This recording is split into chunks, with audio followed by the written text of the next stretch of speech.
श्रद्धा ने अपने ही फोटोग्राफर के साथ किया मुंह काला, देखकर खड़े हो जाएंगे रोंगटे। भारत के प्रधानमंत्री ने ऐसा क्या रूल बनाया जिसके चलते भारत के लोग इंडिया छोड़ पाकिस्तान जा रहे हैं।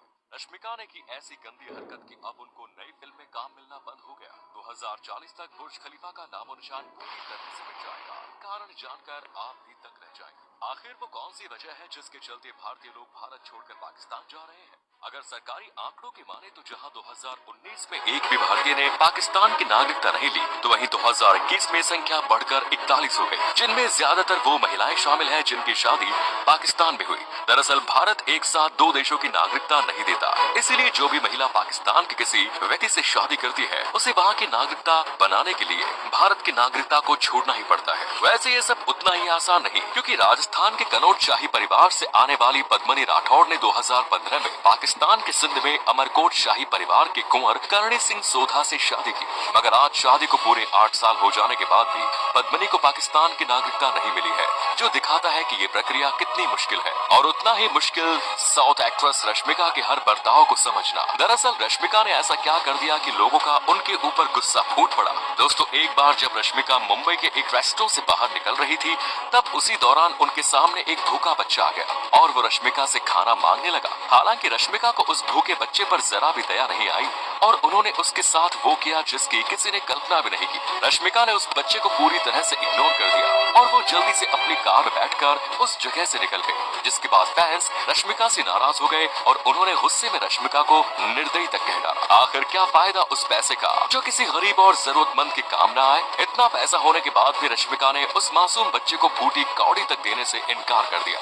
और इसी रश्मिका की अच्छी दोस्त श्रद्धा और रणबीर ने अपनी नई फिल्म को हिट करवाने के लिए किया ऐसा गंदा काम कि अब आलिया उन्हें तलाक देने की बात कह रही है। फिल्म तू झूठी मैं मक्कार में भले ही श्रद्धा और रणबीर कपूर एक साथ दिखाई दे रहे हैं, पर पिछले काफी समय से ये दोनों एक साथ नहीं दिख रहे। कारण चाहे जो भी हो, पर लोगों ने इस बात का कनेक्शन रणबीर की पत्नी आलिया भट्ट से जोड़ दिया और उनका कहना है कि आलिया रणबीर के साथ काम करने वाली फीमेल एक्ट्रेसेस से जलती है। कुछ लोग तो ये भी कह रहे हैं कि शादी और बेटी हो जाने के बाद आलिया अब काफी इनसिक्योर हो गई है, जिसके चलते रणबीर अपनी को स्टार्स के साथ मूवी का प्रमोशन करने से बच रहे हैं। और इसी श्रद्धा की पसंदीदा जगह है दुबई, जहां तो इतने मर्दों के साथ बिस्तर गर्म कर चुकी है श्रद्धा कपूर। असल गिनती आपके होश उड़ा देगी। मशहूर एक्टर शक्ति कपूर की बेटी श्रद्धा कपूर वैसे तो खुद को सिंगल बताती है, मगर पिछले समय उनके कई बॉयफ्रेंड्स रह चुके हैं। श्रद्धा के पहले बॉयफ्रेंड था आशिकी 2 का हीरो आदित्य रॉय कपूर। फिल्म भाग मिल्खा भाग से फेमस हुए फरहान अख्तर भी श्रद्धा के बॉयफ्रेंड रह चुके हैं और ऐसा भी माना जाता है कि श्रद्धा फरहान के साथ लिव इन में रह रही। मगर ऐसी भी खबरें आई कि श्रद्धा के पिता शक्ति कपूर को ये रिश्ता मंजूर नहीं था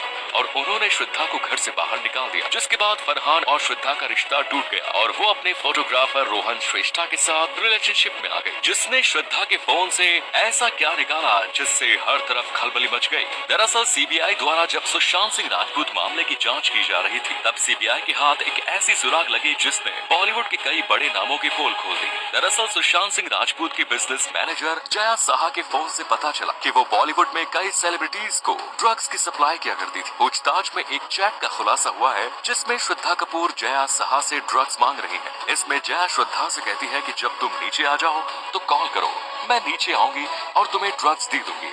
सुनो, मैं एसएलबी से मिलना चाहती हूँ। वेल, इस चैट में जिस एसएलबी की बात की गई है उसके बारे में बताया जा रहा है कि वो मुंबई का बहुत बड़ा अंडरवर्ल्ड डॉन है और हर अंडरवर्ल्ड डॉन की सबसे पसंदीदा जगह होती है दुबई। क्यों 2040 तक बुर्ज खलीफा को तोड़ना पड़ेगा? मौजूदा समय में इसका मेंटेनेंस कॉस्ट साल दर साल बढ़ता ही चला जा रहा है। साथ ही अब लोगों में इसको लेकर ज्यादा इंटरेस्ट भी नहीं रहा, जिस वजह से इससे होने वाला प्रॉफिट लगातार गिरता चला जा रहा है। एक्सपर्ट्स की माने तो अगर इसका प्रॉफिट रेट ऐसे ही गिरता चला गया तब साल 2035 तक बुर्ज खलीफा दुबई गवर्नमेंट को कभी भी प्रॉफिट कमाकर नहीं देगी, बल्कि ये उनके ऊपर एक बोझ बन जाएगी, जिसके बाद ना चाहते हुए भी दुबई सरकार को इसे गिराना ही होगा। और जानकारों के अनुसार साल 2040 ही वो सटीक समय होगा जब बुर्ज खलीफा बिल्डिंग दुबई से गायब हो जाएगी। और बुर्ज खलीफा की तरह ही भारत के अयोध्या में क्यों राम मंदिर की मूर्तियों के पत्थर को दूसरे देश से लाया जा रहा है? अयोध्या में विराजमान होने वाले राम भगवान और माता सीता की मूर्तियों को जिस पत्थर से बनाया जाएगा उसे नेपाल की गंडकी नदी से लाया गया है। इस नदी को भारत और नेपाल काल के कई धार्मिक ग्रंथों में पवित्र माना गया है और इसका विवरण महाभारत में भी मिलता है। साथ ही साथ जिस शालिग्राम को विष्णु भक्त पूजते हैं वो भी इसी नदी में मिलते हैं। नेपाल ने इन्हीं 14 करोड़ साल पुराने शालिग्राम पत्थरों को पूरे विधि विधान से पूजा करके भारत में भेज दिया है, जिनसे जल्द ही मूर्तियां बनकर तैयार होंगी। जरीन खान आजकल कहाँ है? इट्स स्टोरी 3 में अपने बोल्ड लुक से चर्चा में आई जरीन खान को आज ज्यादातर लोग जानते हैं, मगर क्या आपको उनके जीवन की वो सच्चाई मालूम है जिसे वो अब तक दुनिया से छिपाती आई है? 18 साल की उम्र में जरीन ने कॉल सेंटर ज्वाइन कर लिया और तभी उन्हें मालूम चला कि एयर होस्टेस की जॉब में उन्हें अच्छा पैसा मिल सकता है, जिसके लिए उन्होंने वर्कआउट किया और 100 किलो से 53 किलो की हो गई। खैर, एयर होस्टेसेस की जगह जरीन को फिल्मों में काम करने का मौका मिल गया और वो सलमान खान के साथ काम करने का मौका मिला। लोग उन्हें कैटरीना कैफ से कंपेयर करने लगे, लेकिन उन्हें उतनी सक्सेस नहीं मिली और इसी वजह से मूवी पाने के लिए जरीन को कई डायरेक्टर्स की हवस का शिकार भी होना पड़ा और लोग अक्सर उनका नाम कई एक्टर्स के साथ भी जोड़ने लगे। और दुनिया के सबसे बड़े ब्रांड्स अपने लोगों को डिजाइन कराने के लिए कितना पैसा खर्चते हैं, कीमत जानकर आप दंग रह जाएंगे।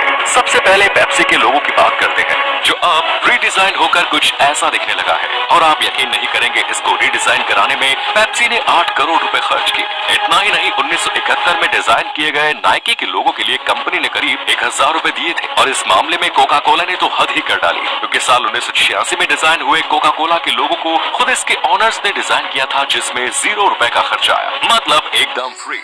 वाह, ये हुई ना बात।